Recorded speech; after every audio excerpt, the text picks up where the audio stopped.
Coming up on this episode of Nintendo Cartridge Society, we introduce a new event to the Nintendo World Championships. Who can eat the most Wii remotes? It's dangerous to go alone, so the Nintendo Cartridge Society goes with you.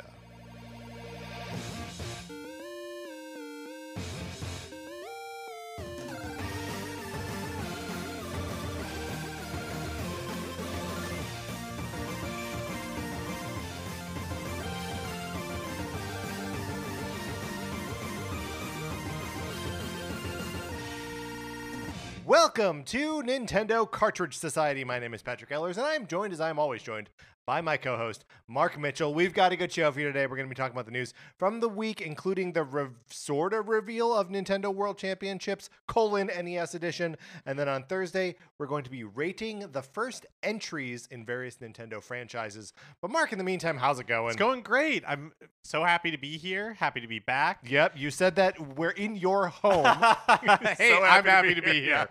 That's right. Thank you to Connor for subbing Thank you, for Connor, me last yes. week. I have something that it was a great episode while I was out. You've got a beef with Connor. No. No. Okay. He knows what he did. Oh, no. But I don't have any beef. Okay, No. You guys were talking about Nintendo Switch 2 rumors. And I had something that I want to add to it. Should I Okay. do that now, or should we wait?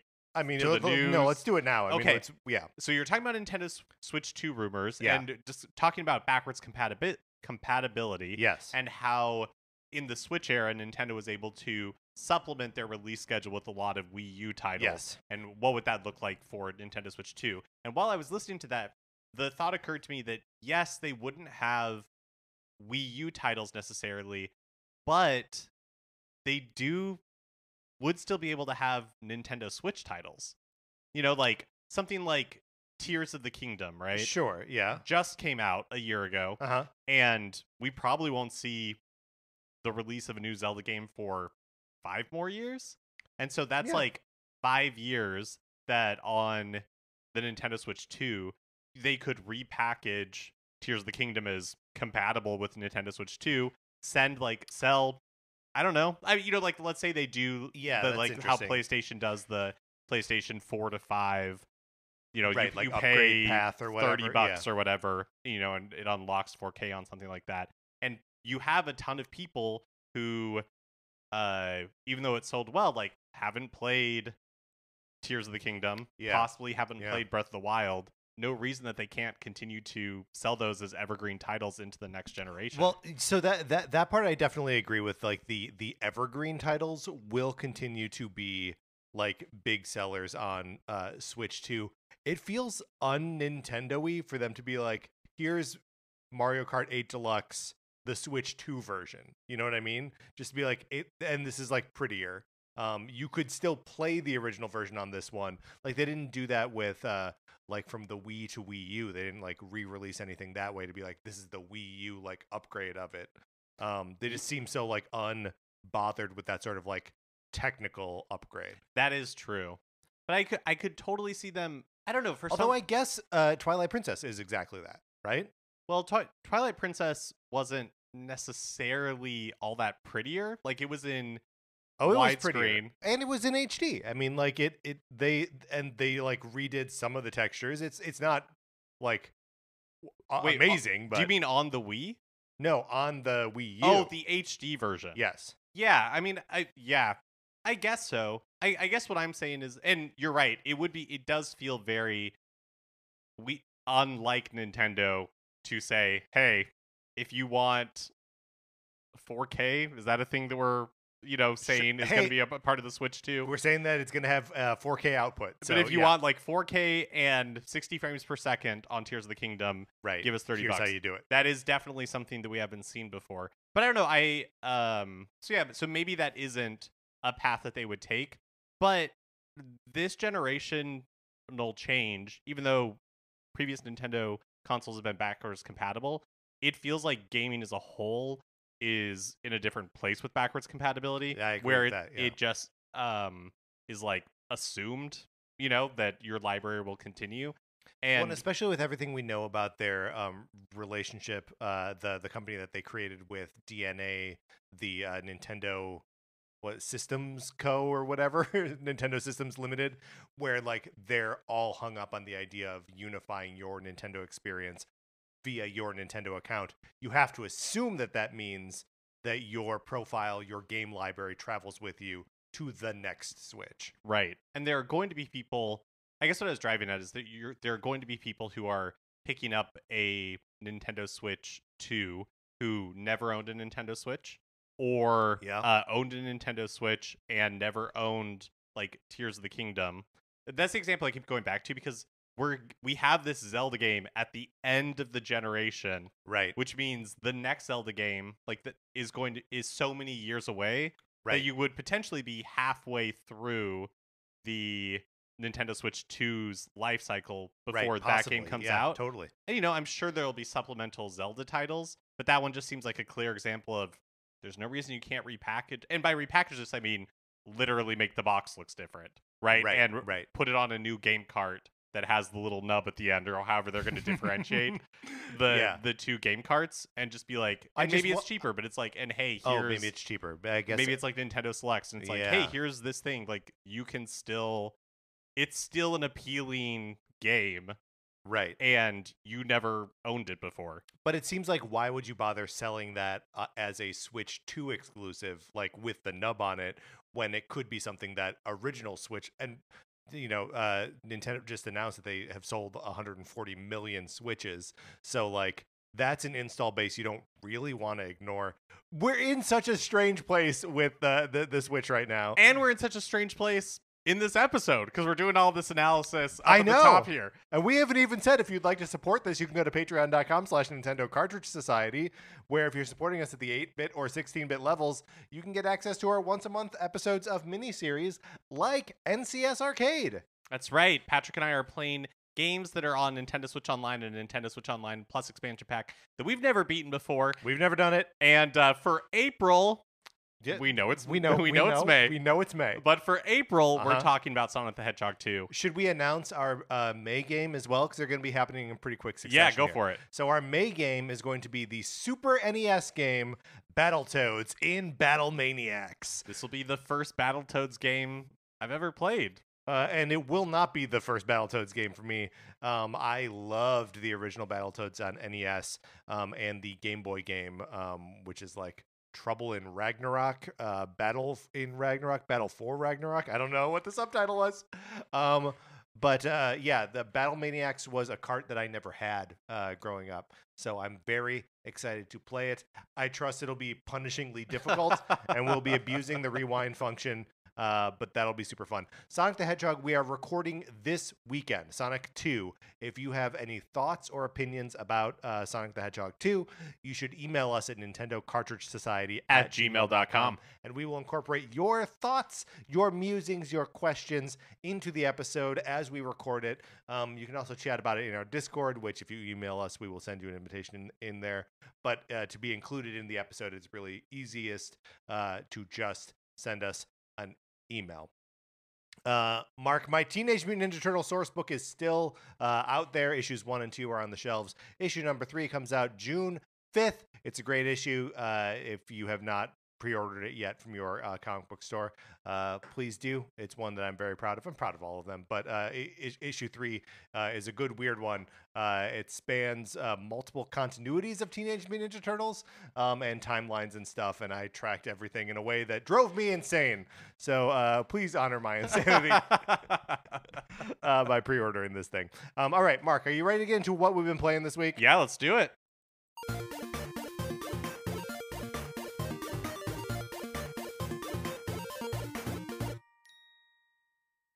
First, I want to address an elephant in the room, okay? And this elephant is maybe more of a, like, blue whale in the room. Okay. Okay, so.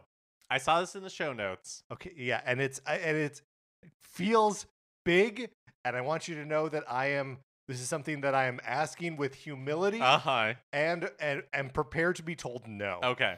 Okay? Or prepared to be told that I can't have what I want. Yeah. Endless Ocean Luminous came out last week. On Thursday, to wide critical revulsion, right? 4 out of 10 on IGN. and digs at the performance of the game, of the like procedurally generated sea worlds, and just the sort of directionlessness of the game. When we started the year, I had made a proclamation. I said, I have been Pikmin pilled. I love Pikmin. I can't believe that I ever let a Nintendo product go by and not like give it its fair shake. And so I was like, for the calendar year 2024, I'm not going to let a single Nintendo product pass me by without me buying it and giving it an honest shake. Yeah. I am asking for permission to neither buy nor play Endless Ocean Luminous. You have no concerns that there's a chance you'd be Endless Ocean pilled. Peeled? Yes. Endless Ocean peeled. Endless Ocean like a banana. Yeah. I mean, I might be. That's of course, Mark. Of course, that is a concern that I have. Right. But look, here's what I have been playing this week. It's Final Fantasy VII Rebirth. And I love it. I've gotten to the point where I'm like, oh yeah, I walk into a new chapter, a new like huge open area, and I do everything on the map. I just adore it, and I am having the time of my life with it. I'm not really interested in pulling myself away from that to play a bad game. No, totally fair. Okay, well, when is the last time we kind of had this discussion? Was it Side Order? There was something earlier in the year that was coming out. So Side Order I have not purchased yet. I will, and I will play it. So maybe, I can't remember, we had a discussion earlier this year about, and I can't remember if it was Side Order or something else, about whether, you asked me whether I thought you had to buy it. Right. And and I can tell you, I remember what the argument for Side Order was. Because you could have purchased the DLC last year. Yeah. So like it is a product that I could have purchased in the year 2023, even though it didn't exist yet. Yeah, and when we had that discussion, you told me to follow my bliss and do whatever made me happy. Yeah. It doesn't sound like you're gonna extend the same grace to me on this one. Yeah, I mean, I do think it's funny that your argument is, I just don't want to. Yeah. I have no other argument. Well, I wasn't sure if you were going to try to come at me with, like, Eureka's not really Nintendo, like, trying to get in on the technicality. I mean, no, but, like, Intelligent Systems isn't really Nintendo either, so, like, what am I going to do? Well, here's what I'll say, is that I obviously don't want to force you to buy, like, to spend $60 on... It's 50. It's 50. Oh, it's 50? It's $50, yeah. On a game that you have no interest in. Right. But I also would love to see you achieve your goals and your dreams. And so I don't want... I wrote a book this year, Mark. So I don't want you... to look back on this year. Got it, yeah. And say... Wow, I was so close. I was so, like, I wrote a book, pat myself on the back, but I really wish that I would have bought Endless Ocean Luminous, and now I can't do it for some reason. That's you saying that. Right, yeah. Well, so that, I mean, but that's the real thing, is that, like, as long as I do it before the end of the year, I've done it. I know, but... Yeah, that's true. So we could do an episode at the end of the year that's just an accounting of like whether you purchased. Mark goes over my credit card statement. Yeah, exactly. Yeah. But here's what I'll say. Yeah. I have not purchased Endless Ocean Luminous either. But I do think that this is something that we should try. And I think here's what I think we should do. Okay. Is go halvesies on it. Okay. And I think you should make the purchase. Okay. And, like, I'll, like, Venmo you. Sure. My half of it. But that way we'll play with it for a little while, and then it becomes the Endless Ocean borrowing program. Exactly. But we both have an opportunity to try it out. Yeah. Because I don't really want to spend $50 on it either. Right. But I do want to try it. Right. I'll spend $25 on it. Exactly. Okay. We have reached an accord here. So this is what's going to happen. Is tomorrow, I'm going to go and I'm going to pick up a physical copy of Endless Ocean Luminous. Yeah. And we'll see what happens from there. Yes. We'll both take turns with it. We'll both play it a little bit. Because part. I think on the one hand, we'll know pretty quickly Yeah. what we think of it. Right. But because it doesn't necessarily seem like one of the games, like a game that, oh, like once you put in 10 hours, you understand its charms. Like, I think we'll figure out pretty soon whether this is something that we like or not. But I do Right. think we should experience it. Okay. All right. I can respect that. And thank you for not just holding me to buying everything without like a little bit of assistance or like a caveat here. So I know I'm not alone in it. Yeah, absolutely. Okay. And then Final Fantasy VII Rebirth. Okay, I don't need to talk more about that. Mark, I put my Wii U away. That feels like a step. It does feel like a step. Here's the thing: I keep the Wii U gamepad inside a drawer in the entertainment center, right? And it was getting like jostled every now and then, and would turn on the Wii U, which is far away from where the gamepad is. It's like on a shelf next to the couch, and so every now and then you would just like hear the fan on in the Wii U and be like, oh, the Wii U is on? What's going on? And then have to like turn it off. And that happened. It happened once for me, and I think it happened twice for Sarah while I was gone. And we're like, you know what? We can just put it away. Like I can just pack it up. I can put it in storage. So that's where it is right now. And I can't really remember the last time I turned it on to play anything. I had loaded it up with a bunch of Game Boy Advance games when I was worried about those stores shutting down, over a year ago. And then Nintendo was like, we're putting Game Boy Advance games on Switch. And I was like, well, okay, then maybe I never need to access this thing ever again. Well, and you have an analog pocket now, too, I also right? have an analog pocket, yeah. So, it has just become sort of a redundant machine that I still love and that I'm not getting rid of or anything like that, but I have unhooked it from the TV and moved it into our storage. Do you keep your console boxes? Like, did you have yeah. the Wii U box to put it back into? I did, yes. Yeah, that's pretty incredible. Yeah. And yeah. Because that made multiple moves with you. Yeah, it did. Yeah. It did make multiple moves, but it probably by virtue of the fact that I could put the Wii U in that and move it that way. Totally. So, but yeah, I mean, we've been in our current place now for like 8 years. So, it's the box has just been sitting around forever. So, all right, Mark, what have you been playing? I've been playing Sonic the Hedgehog 2. Yep. And we'll be talking about that more in April later this week. All right, very, very good. Let's get into the new release. That's what we've been playing this week. Let's get into the new releases and what we might be playing next week.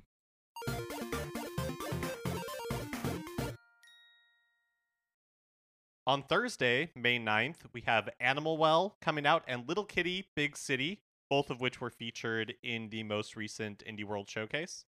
Mm-hmm. And then there's also the DLC for Vampire Survivors, Operation Guns, which I think that's the Contra DLC for Vampire Survivors. Funny. Very funny that Konami does a partnership with Vampire Survivors, and it is not Castlevania. Very funny. Also on Thursday, there's this game that I don't know anything about called Crab Digger Tropical Island, but when I saw this on the list, I've just had the theme to Goldfinger in my head, but instead say Crab Digger. Exactly. That's pretty good. It's pretty good. I thought we were gonna then talk about Jenna's crab catchers from 30 Rock when she becomes like a Jimmy Buffett like figure, and then sways the 20 whatever presidential election. Wait, does she sway the presidential election? Yeah, she does. Because like, so Jack and Tracy are like going through a map of the U.S. and because Tracy's like, I tour all over the country. I know how like crowds react to stuff, and of course Jack has all this market research. And the only place that they can't pin down is Florida. Which is of course where Jenna has become huge. Of course, because that's the only place where people who buy music live. It's a good show. It's a good show. It's a good show. Show's good. Show's smart. Little Kitty Big City. This game looks very cute. I'm interested to see how it reviews, and also how much it costs. Because like it seems like one of the more like high budget indie games. But if this bad boy is like $20, I'm saving $25 That's right. on Endless Ocean Luminous. So I may have to look into Big Kitty, Big City. No, Little Kitty, Big City. See, now I like it less. Well, if it was a big kitty in a big city, then would it just be to regular scale? So you wouldn't notice? Right. But I guess, I suppose... You think they cancel each other out. They should just call it Kitty City. Exactly. Although I guess in Little Kitty, Big City, it's not like the kitty's extraordinarily small. That we've seen anyway. Unless there's a twist. Or that the city is extraordinarily large either, right? Like, it's probably just I guess like a New York-sized city is a very big city. But not like... Well, it's not Coruscant, right? That's a big city. That's a big city. It's as big as the planet. Is it a planet? Oh, I guess it's a city planet. Yeah. It is both the name of the planet and the city are Coruscant. Kitty City. That's we're just canceling it. It's like doing division. All right. Mark, those are the new releases. Let's close the segment out. Which brings us to a regular segment on our show. It is time for 433. In 1952, American composer John Cage wrote a piece called 433, wherein a performer or group of performers didn't play their instruments for 4 minutes and 33 seconds. For the purposes of this show, our instruments are talking about Nintendo. So, for the duration of one performance of 433, Mark and I will talk about something not at all Nintendo related, thus fulfilling the contract of the piece. Mark, you want to talk about potato chip flavors? Yes. I am a sour cream and onion boy. I was a sour cream and onion boy for a very long time, but I must say that I've not gone back to it in a long time. Do you eat potato chips? And when I say regularly, that could mean anything. I'm always eating potato chips. But do you are potato chips part of your diet, whatever that means to you? They are an occasional indulgence. We have a bag of Ruffles sour cream and cheddar, which are very good chips. I think of the mass market available everywhere chips, the Ruffles sour cream and cheddar are a number one for me. I would say only in the past 5 years have I had any interest in anything cheddar flavored. Oh, interesting. Whereas previously I didn't want it, I didn't care for it, I didn't think about it. Did you have a bad experience with cheddar at some point in your life? It just didn't sound appealing. It didn't interest you? No. What does this mean? I don't really like cheese. Okay. But it's not really cheese. I know. It's just like a zesty flavor. Yes. Which is mostly the sour cream, I guess, but yes. But yeah, but I would say in the last 5 years, now it does appeal to me. Okay. What switched? What flipped? I don't know. Yeah. I don't know. There wasn't a moment I wasn't hit by a car or struck by lightning or anything, and then my taste buds you weren't changed. Doused with toxic chemicals. Yeah, that's right. Fell in a vat. Yeah. Yeah. I mean, maybe it's a Gen 1 X-Men mutation. That could be. Right? It's not a cool power. It's just that I like cheddar flavored things now. Right. So it's a little bit like you know how during the pandemic we all sort of went through second puberty, right? Where our skin got bad. So you experienced your mutation then at that point. Maybe that's what it was. But yeah, I like cheddar things now. But cheddar sounds like your number one. Those are my go-to at this point. Do you like Ruffles in general? Yeah, I think Ruffles, I mean, especially as far as the mass market potato chip goes, that I think that having that extra bit of texture is exactly what I need. If a potato chip is too cleanly, evenly pressed, I used to really like Pringles as a kid, and now I'm no, thank you. My body is this is only artifice. Do not give it to me. I still like regular Pringles. But I don't really like flavored Pringles. Not even the sour cream and onion. No, I think it's too much. The face you're making. I don't know how to describe it. I like sour cream and onion flavor, but I feel like the Pringles flavors are too powdery. That is true. It's too heavy. I feel like I could blow it and the powder would disperse like it was a dusty book in a library. You know what I mean? It just feels too much. Well, and there is also something about the Pringle where it's the Pringle is so bland and such a like it's the canvas, right? And as soon as you put like anything on there, it just becomes that. Yes. So like you're just eating. It's like how they don't make different flavors of like Nilla wafers, right? Right. Like, there's no sour cream and onion Nilla wafer. Yeah, They wouldn't do that to you. They wouldn't. They wouldn't. The Pringles, you're right though. Like a Pringle by itself is really just a salt delivery device. A Pringle alone in the world. But I want to go back to Ruffles. Okay, yes. Because I like have ridges. I don't You care don't for like it. it. You don't like No, it. You want your chips to be smoother. I like the cheddar one. Okay. But like I do not like the texture of Ruffles. So regular Ruffles, no thank you. Sour cream and onion Ruffles, serious pass. Serious pass. Yeah. So what is your like preferred what is your sour cream and onion chip? Like a Lay's Okay, yeah. potato chip. Yeah. And there we go. We got to a neat little ending there. We were accompanied today by pianist, hold on, lost his name, William Marks. All right, Mark, let's get into the news.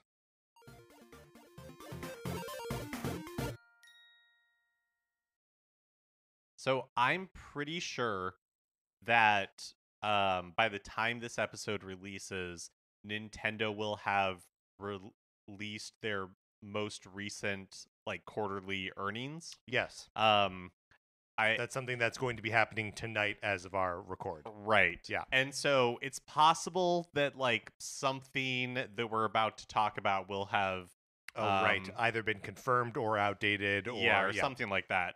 So just FYI, we know that we are recording at a perilous time. We have to record sometime. And, I mean, honestly, like, we released this episode at midnight. It is currently 8 o'clock. Yeah. This is about as close to, like, the last minute as we could do. Yeah, it's true. Right. Last week, Nintendo and Universal Studios Florida showed off a render of the Super Nintendo World area coming to the Epic Universe theme park that's opening in Orlando sometime in 2025. And at this point, not really a ton of surprises. Right. In a lot of ways, it looks like the Super Nintendo World at Universal Hollywood, which we've been to. But it includes the other attractions that are at the Japan one. Yeah. So it seems like a for all intents and purposes, a copy of what is happening at Universal Studios Japan. Because, like you said, it includes everything that's at Universal Studios Hollywood. So the Mario Kart ride, the games that you can play, the Toadstool Cafe, but it also includes the Yoshi's Adventure, Dark Ride, and it includes like there are some additional stores and like food stands, plus some additional games in Japan that aren't in Hollywood. So there are additional games because there's additional games as well. When like we got the little like swoop through and like the renders, I recognized the like Sleeping Piranha Plant one, the Rolling Goomba Hills, and I think those were the only two that I saw in that like flyby. So if there are other games, I guess that's cool. Yeah. I think there's one or two others in Japan. Also, in Japan, you like enter on the second level. Yeah. And versus in Hollywood, you like enter on the ground level and you walk. There's like a little balcony area, but it's much. The second floor is much more robust. Yes. In Japan, and it looks to be the same in Florida as well. Yeah, and honestly, just from like again, it's just like this render, so it's kind of hard. There are no people in it, so it's kind of hard to tell. But it seems like it is just a more spacious area. Yeah. One of the things about Universal in Hollywood is that the Super Nintendo world space just is small, right? Like they don't have that much real estate to really commit to it. And then at Epic Universe in Florida, they're also going to have a green pipe that takes you to the Donkey Kong Country area, which will include the Minecart Madness roller coaster. Gotta say, the real pang of jealousy when the camera goes through that green pipe, because it's just like, oh, this would be such a fun place to hang out. I know. I am excited for that to exist. I'm excited for it to exist. I wish there was a way for us to visit it without having to go to Florida. We'll go to Japan. Okay, That's how we would do it. That's a great point. And of course, they'll be selling power-up bands. Yep. And they'll be selling a Donkey Kong-themed power-up band. Oh. And inside the land, there will be additional mini-games that are specific to the Donkey Kong Country area. So, yeah. So will you be buying a second power-up band? Or are you sticking with your... Who did you get? I got Yoshi. You got Yoshi, okay. Yeah. I forgot it when we went to Japan. But it actually was fine because we didn't have time to do... The lines were so long for everything that we didn't have time to do... We wouldn't have had time to do any of the mini games anyways. But, yeah, if we go to Japan, I'll throw down for another... for a Donkey Kong band, Do you not have it anymore? No, I do. Oh, for the Donkey Kong band. Yeah, for the Donkey Kong. I got Mario, so I'm just going to keep rocking with that one. Feels like classic. a good one. Yeah, you can buy it anywhere. It's like the Porsche 911 of power-up bands. Look, he's in more Donkey Kong games than he isn't. Don't wait, what? Don't count that. Of the Donkey Kong games, he's in more Donkey Kong games than he isn't. Yeah, fair enough. I want to add them all up. All the Donkey Kong games, do they feature Mario? Yes, no. I think the answer is going to be more yes than no. Okay. But I don't really know how to test that, and I also don't want to be wrong. Let's make that an episode. Okay. It's an episode. An accounting of things at the end of the year. Right. And that can be one of them. Everything that I have said now gets weaponized against me at the end of the year. Maybe that's what we should do at the end of the year, is each of us listen to what the other person said and audit it. Right. Yes, I like that. I went back and listened to our predicting the Switch 2 release episode recently. And, you know, I give a date for when I think it's going to come out this year, but I'm pretty adamant the whole time that I don't think it's going to come out this year. Yeah. And that's, I think, one of like the great validating predictions of my life. Unless it could still happen. They could still put it out this year. It just doesn't feel likely. It does not feel likely. No. Last week, the ESRB, which is the video games rating board in the United States, leaked a yet unannounced title for Switch called Nintendo World Championships: NES Edition. And here's a description as it appears on their website. This is a collection of 2D challenges and platformer games in which players traverse through various modes, e.g. speedrun, survival. Several challenges involve reaching specific points, while others prompt players to defeat small enemies or survive brief battles. Some games depict pixelated characters using small swords or arrows to strike at enemies. Enemies typically get stunned or disappear in a flash. So, what's going on here? What is this game? Nintendo's usually pretty good about not letting ESRB leak stuff. Obviously, they have to submit these things for classification, but they're just usually out ahead of it. Yeah. And it sounds not dissimilar to the NES Remix games that were released during the Wii U and Nintendo 3DS era. Yes, and those are both there's Volume 1 and Volume 2, and then there's the Mega Mix or whatever it's called on 3DS. And whenever we make a list of games that still haven't come to the Switch, NES Remix makes our lists basically every time, because it's a super fun way to present bite-sized challenges from the NES era. One of the things that game did was then it would provide you a quick link to buy those games on the virtual consoles on both those platforms. And that doesn't exist on Switch. So I wonder if the whole time they're just kind of well, there's no, and you can just, if you subscribe to Nintendo Switch Online for $20 a year, you can play these games in their entirety whenever you want. So I wonder if they just saw it as less of a marketing gimmick for them, or but I also wonder how successful was that turnover in the first place? How many people are buying games because they sampled a little sliver of them on NES Remix? Yeah. Also, how similar to NES Remix do we think that this will actually be? Dunno. Because it seems weird to develop a brand new game that is really similar to NES Remix rather than just package up the NES Remix games. You know, like Right. what in and it seems similarly weird that they would be like, these are just the NES Remix games that we're now branding Nintendo World Championships. Well, and that's the real interesting thing, because Nintendo World Championships is a thing that they are still doing to this day, right? Um, uh, so like, are they in fact like preparing to release a like piece of software that like people can use as like qualifying for? And That's what like, I was wondering the same thing. So the as far as I'm aware, the first like Nintendo World Championships cartridge was for the NES, and it was Right. for like a game tournament thing, right? Right. Yes. And And it's one of those like collector's item NES cartridges that like is a rare thing that every time there's one available for sale, it goes for like a ton of money, and then not as part of like the speculative market, or like the sort of like money laundering stuff with rating companies and stuff like that, but like genuinely it's just a rare piece of video game like ephemera. because it originally back in the day, it just included slices of different NES Right, games, right. and then people were basically like speed running them in competition with each other. Right.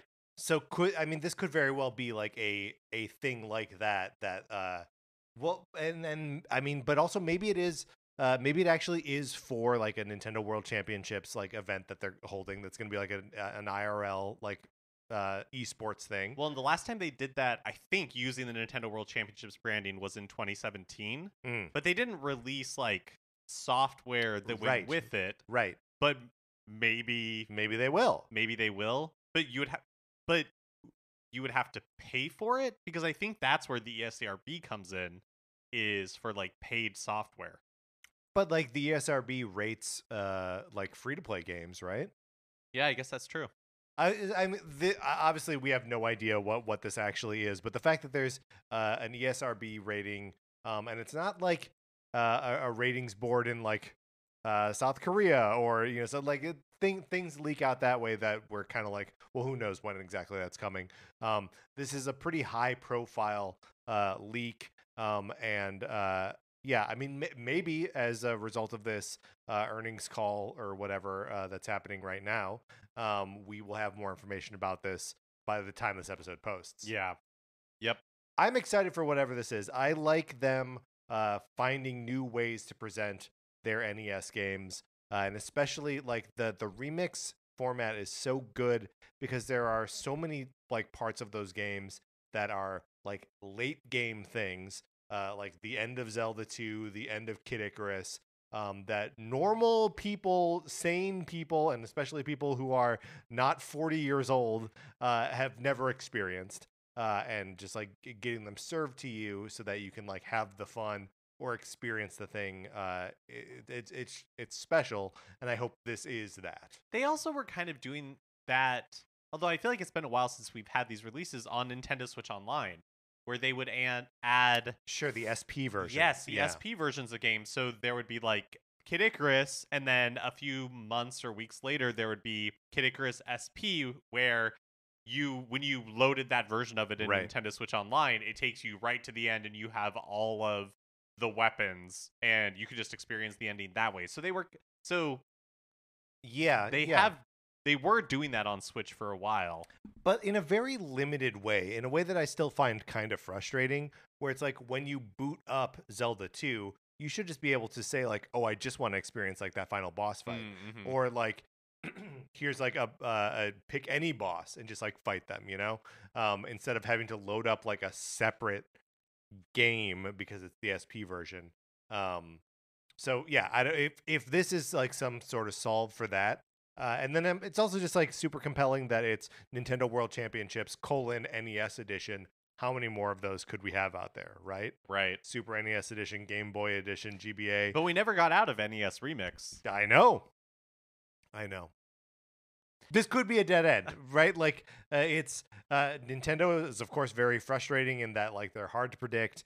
But like, one of the things about NES Remix was that they made 2 of them, and everyone knows rule of threes. Nintendo's like, nah, we do 2. Uh-huh. And that's just yeah, that's one of the things that makes them like impossible to understand, and which also just raises more questions about what this is and what it could mean for the future. We have literally no idea.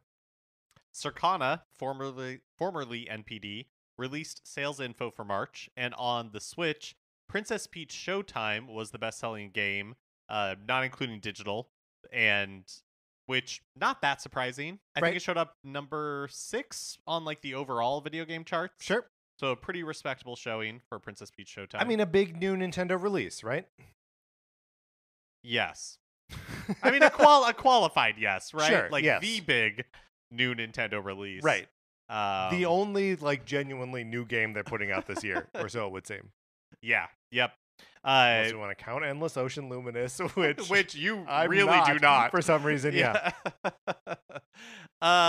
Here's the rest of the top 10 Yeah. best-selling games on Switch in March. So number 2 was Unicorn Overlord. Pretty cool. On from Sega. Then good old Mario Kart 8 / Mario Kart 8 Deluxe, which Circana just continues for whatever reason to call to Mario just Kart count 8 as part of Mario Kart 8. Wild that is without digital sales, that it's still number 3. Yeah. Super Smash Brothers. Nope. Nope. Super Mario Brothers Wonder Uh-huh. at number 4. Mario vs. Donkey Kong at number 5. Hogwarts Legacy at number 6. Super Smash Brothers Ultimate at number 7. Minecraft at number 8. Just Dance 2024 at number 9. And Pokemon Scarlet and Violet at number 10. So still a lot of like Nintendo games in there, and then the like the rest of the top 10 are kind of like the sort of like you expect Hogwarts Legacy and Minecraft and Just Dance sort of to all be very high sellers, but the Unicorn Overlord data point is fascinating. That is a good showing for that game. I'm surprised that like Tears of the Kingdom isn't on this list. I mean, I guess it has been a year. Yeah. It's I suppose it is surprising, yes. Although I have, like I don't have the data for when Breath of the Wild fell off, right? Yeah. Well, it's interesting because like for whatever reason, like a lot of these games, Mario Kart 8, Super Mario Brothers Wonder, Mario vs. Donkey Kong, all these make sense to me as physical purchases, gifts, or like games that you're getting for kids. Whereas like Tears of the Kingdom, I feel like there could be a lot of digital sales. That makes more sense to me. That like the more engaged game focused audience is just more comfortable buying it digitally. Also, it's $70. So if you're buying the vouchers, then those would not be count. Makes even more sense to buy them digitally. Hades 2 has been released in early access. That's crazy. Yesterday. It was just in like the beta, like very limited access like a couple weeks ago, and now it's just they're selling it now. The original Hades spent a long time in early access before it was released, right? So it's only on Steam right now. It costs $29.99 and is not available on any other platform, or there's not going to be a 1.0 release anytime this year. But the early access version will be receiving updates in the months to come. I saw IGN published a review of it. And 9 out of 10. Gave it a really high score. I guess not surprising how beloved Hades was, but yeah. Yeah, I will be waiting for version 1.0, partially because I don't want to play on Steam. Hopefully I'm going to play this thing on whatever the next Switch is. But I'm gonna wait until it is as polished and complete as it's gonna be. I love the first Hades, and I'm very excited to play the second one. Are you gonna dip in? Do you think? Yeah, I don't know. I wonder if it would make sense for me to wait for Hades 2, or if I was gonna play one, I should just pick up the original Hades at this point. I mean, I'm sure there's not going to be like a lot of continuity between them or anything like that. But I wonder if like I will, if I, let's say I started playing Hades right now, would I have my fill and by, oh yeah, maybe, like when Hades 2 came out, it would be like Fallout New Vegas for me, where I'm like, I'm sure this is amazing, but I can't put a cajillion hours into this all over again. How many times can you commit a cajillion hours to something? Yeah, not very many. The Legend of Zelda Tears of the Kingdom may be getting an official soundtrack release in Japan.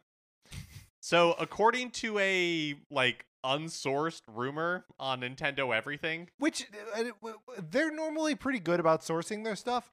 There's just a Nintendo Everything article that says like rumors indicate blah blah blah blah blah. Yeah, I think I was reading this earlier, and it was something like a reader tells us, or like something very vague. They're doing their own reporting here.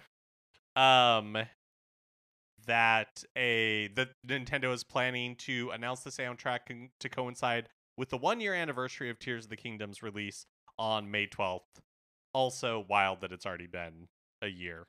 Yeah, in some ways it feels like it's been much longer, right? Like, if you were to ask me how long does it feel like it's been since Tears of the Kingdom came out, I may be like, I don't know, 5 or 6. Like, it feels so long ago, doesn't it?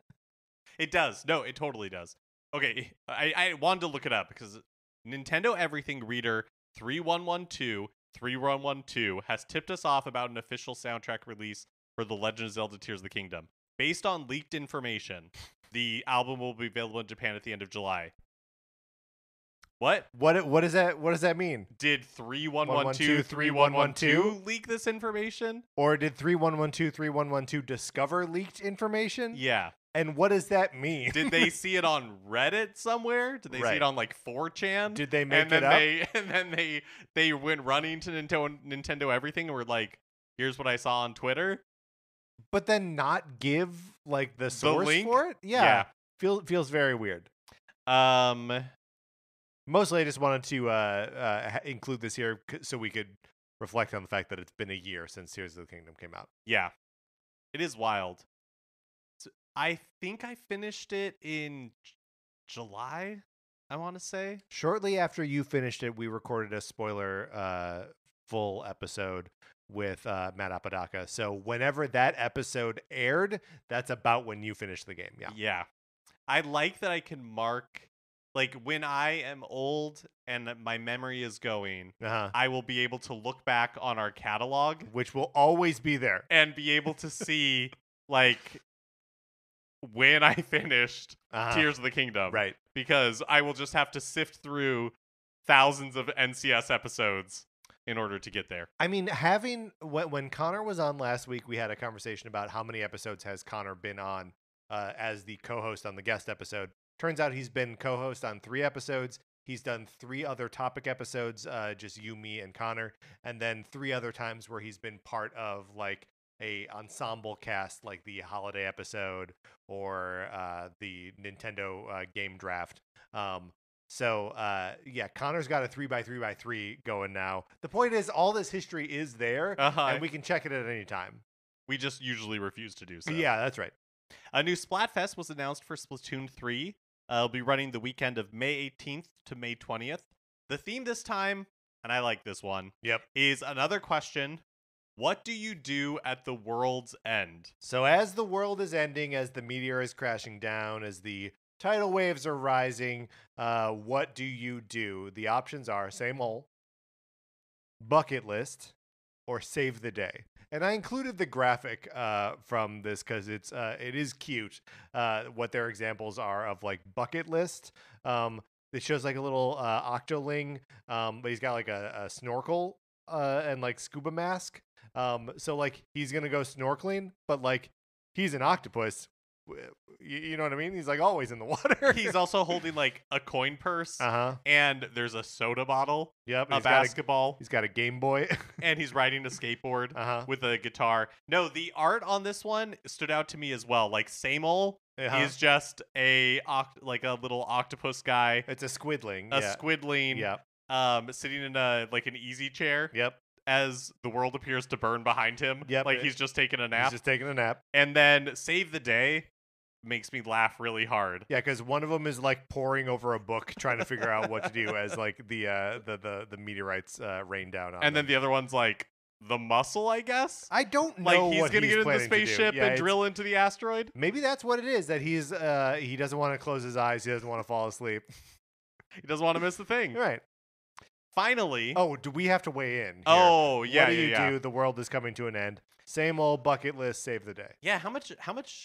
Do you know what? I Can I answer for both of us? Please, I insist. I think we're saving the day. Yeah, I think you're right. I think one of us is pouring over that book. Uh-huh. I think, and that's probably you, because this little squid or octopus thing seems to have a mustache. Okay, sure. And then I, of course, would be the muscle, the heavy. Right. I don't want to close my eyes. I don't want to fall asleep. You still miss me, baby. You're singing it to me? Yeah. Yeah, that makes sense. And I don't want to miss a thing. Don't want to miss a thing. Finally, but wait, sorry, I'm going to go back. Yeah, go back. Is there another answer that you would choose? I want to give you an opportunity to weigh in. Sure. I mean, are we're thinking about this like seriously or like role playing? You know what I mean? Because like seriously, same old, right? Like, oh, you're just living your life. Because here's the thing: there are a bunch of problems in the world right now I can't solve. Yeah. Powerless to solve them. Yep. Save the world's end. Yeah. I can't fix that. Right. I can't save the day. But what if you realized I could? You could. What if it was? How hard is it? But that's the thing. Is it going to cost me any money? What if it's like, oh my gosh, like I know this pattern. It's the same exact pattern as Battletoads on the NES. Right. And all I got to do is like beat Battletoads on the NES. Yeah. Yeah, I think same old. Well, technically, that would be both. You'd be double dipping. That's right. Because you'd be, and sort of bucket list. And bucket listing, for sure. Right. I mean, that would be a trifecta. It would be. So I'm doing all three. Yeah. I think that's what it comes down to. That's the best option for you. And finally, but for us, it saved the day. For us, it saved the day. Right. And finally, there will be a Tetris Maximus. Sorry, we've interrupted this one so many times. I just want to check with you. Are you truly done? Or should I, like I'm done. Are you done? I just want to check in. Yeah. No, I'm done. Okay. Finally. Actually, hold on a minute. Mark, I got you something at C2E2 this year. I found little plush Roy Koopa. And he's holding a wand. He's like it's kind of bunched up in that bag right now. I was trying to figure out if it was like, I mean, first of all, this is incredible. So thank you so much. I know he's your favorite. Yeah. Oh yeah. Roy is my boy. Mm-hmm. I wasn't sure if it was like Mario Kart themed and that was like a funnel and it was like mechanic related somehow. I mean, I don't think so. No, it makes sense that it would be a wand. That makes much more sense. Yeah. This is amazing. Well, enjoy it. This is really cool. Enjoy it in health. You can put it next to your Chef Toad plush from Super Nintendo World. Thank you so much. You're welcome. Okay, now I'm done. Okay. And finally, there will be a... Wait, I have something. Okay, yeah? No, I don't actually. Oh, no! I know. I wish that I could like reveal like something for you. Like a well, I was going to say a cat, but that would be... I would know that there was a cat. Yeah, you would know I would feel it. And finally, there will be a Tetris Maximus Cup in Tetris 99 this weekend. From Thursday, Friday... Wait. From Friday, May 10th to Monday, May 13th. And the theme is Patrick's favorite game, Endless Ocean Luminous. And I will play this. This is the 40th Tetris Maximus Cup. That's pretty incredible. Yeah, that's a lot of them. As pointed out by AV in the Discord, Akito Kitamura is the director of Endless Ocean Luminous and also the director and lead game designer on Tetris 99. Which is pretty remarkable and also possibly explains why Endless Ocean Luminous is getting a pretty prime Tetris 99, Tetris Maximus Cup placement instead of like 3 months later. Yep. But yeah, I'll absolutely check this one. It'll be interesting to see what they do to ramp up the tension. Yeah, like is there like shark music? That's exactly what I was thinking. Like, and I was about to be like, what would shark music even be? but like we have very famous. Jaws is good, guys. All right, that's gonna do it for the news. Let's close this out. And that's going to do it for this episode of Nintendo Cartridge Society. Remember, you should be in our Discord if you are not there already. Email us at nintendocartridgesociety@gmail.com. I will send you an invitation. Anthony DeLuca made our logo. Our theme music is provided by 8-Bit Betty. You can get more of his music by going to 8bitbetty.com or by listening right now. For my co-host, Mark Mitchell, this is Patrick Eller saying thank you for listening.